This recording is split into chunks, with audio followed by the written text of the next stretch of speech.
For that, we use the PERIODSUM function. PERIODSUM works together with SELECTPERIOD. It allows me to retrieve values based on the selected period, but adjusted according to a period parameter. In this case, I want to retrieve actuals from last year. So if the selected year is 2025, then PERIODSUM should retrieve the actuals for 2024. The field I want to retrieve is the amount field. So I rename amount to actuals last year.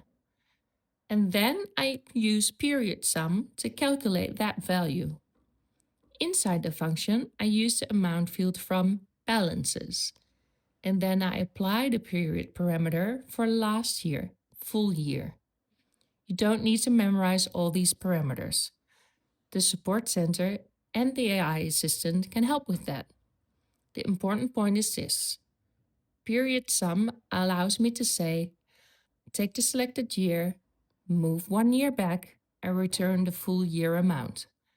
That gives me the actuals for last year. Then I also want the current budget. That is easy to build by copying the field and renaming it current budget.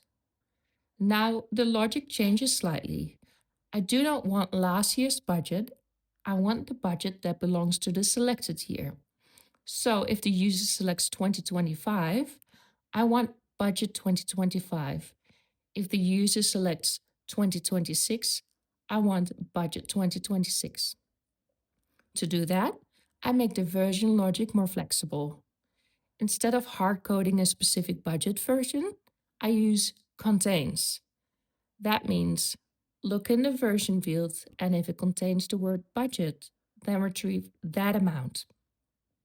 So now I have two calculation fields, one for actuals last year and one for the current budget. At this point, we are already much closer to the structure we need.